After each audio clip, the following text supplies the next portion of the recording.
And in this lesson of Chapter 9.8, we'll take a closer look at the lifespan changes that occurred to the muscular system.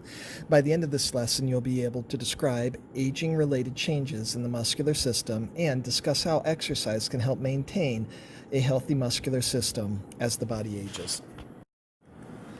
The signs of aging in the muscular system begin to appear in one's 40s, although a person can still be active. At a microscopic level, supplies of the molecules that enable muscles to function, myoglobin, ATP, creatine phosphate, all of these decline. Gradually, the muscles become smaller, drier, and capable of less forceful contraction. Connective tissue and adipose cells begin to replace some muscle tissue.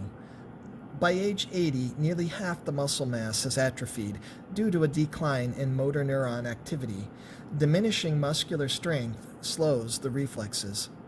Exercise can help maintain a healthy muscular system throughout life, countering the less effective oxygen delivery that results from the decreased muscle mass that accompanies aging.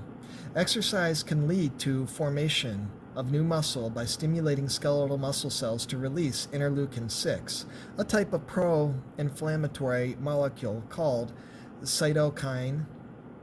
The interleukin-6 stimulates satellite cells, which function as muscle stem cells. They divide and migrate, becoming incorporated into the muscle fiber.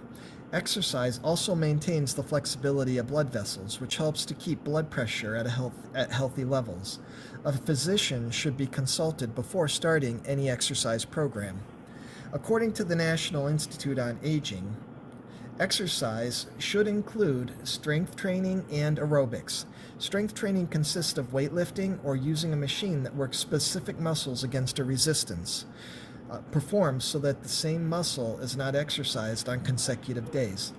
Strength training increases muscle mass and the resulting stronger muscles can alleviate pressure on the joints, which may lessen arthritis pain. Aerobic exercise improves oxygen use by muscles and increases endurance.